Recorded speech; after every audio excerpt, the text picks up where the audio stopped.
Gaijin Gamer here. Today we're discussing the use of particles in Japanese. If you've watched any of my playthrough translations, you might have picked up on the fact that learning Japanese is more than just learning vocabulary and symbols. You have to let go of your sense of English sentence structure and get your head around the particle system that Japanese uses. The particles are usually syllables added to the end of words that place their connotation or role in a sentence. For example, watashi wa tells the listener that I'm going to say something about myself. Watashi no tells the listener that I'm going to talk about an object or a trait that belongs to me. Watashi ni says I'm going to mention my involvement in activity or emotion. Wikipedia lists 64 particles that are used in Japanese for various functions. In this video, I'll explain some of the common ones and how to interpret their meanings in sentences.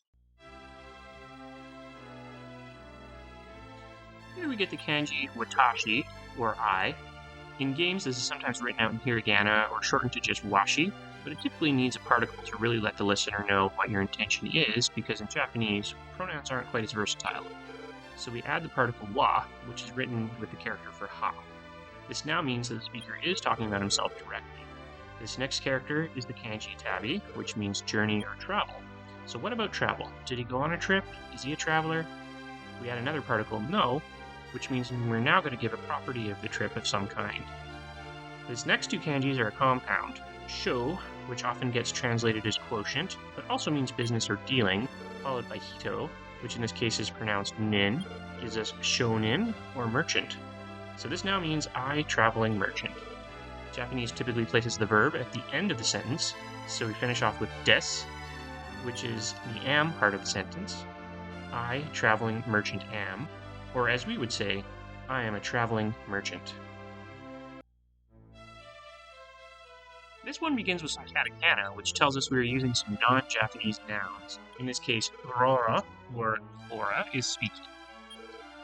She says, Dario-sama, a very polite and reverent form of address.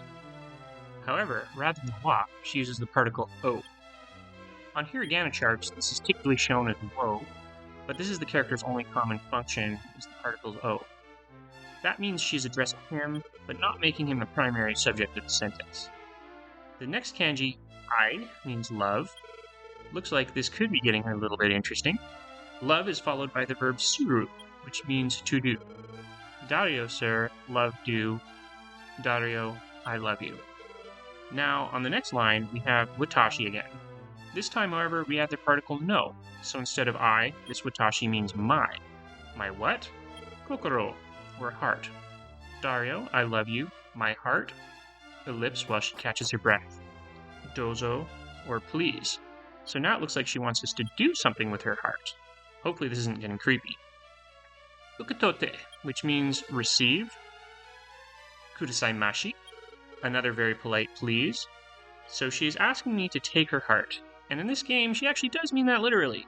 I now have an item in my inventory called Laura's Heart that I can use to track where I am relative to Tanajale Castle. Fortunately, the princess continues to live and breathe without this special item.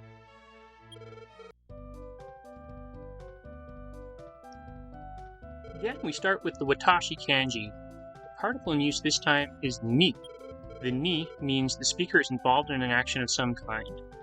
The next word, tsuitekite, breaks down into about and come. When put together, means to follow. Douka is one of the many forms of please. Me to follow please, or please follow me. This next word is an interesting one. Uchi means my home, or inside, but some female speakers use it in place of watashi, as is the case here. Uchi, followed by no, means my. The next word, oji-sama, is grandfather. The sama suffix is a highly honorific. We are then adding two particles to update the meaning.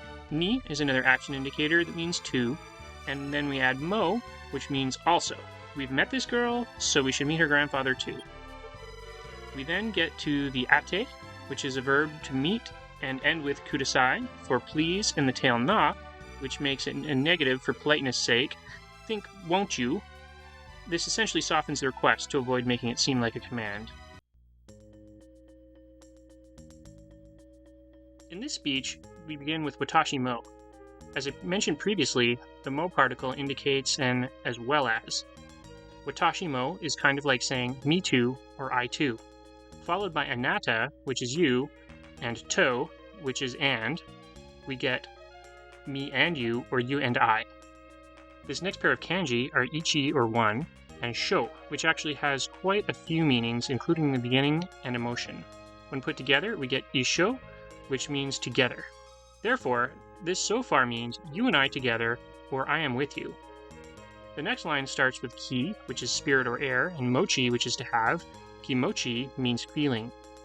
When the speaker adds the wa to indicate the feeling is the primary topic of the sentence. The next word, yoku, means well, and then wakaru is to understand. Linda is telling this young girl that she understands her feelings well. She adds a terminal wa to emphasize her emotional connection to the topic. In all, she said, I'm with you, and I understand your feelings very well. She will then go on to relate her story and why she is determined to help this girl find her missing family.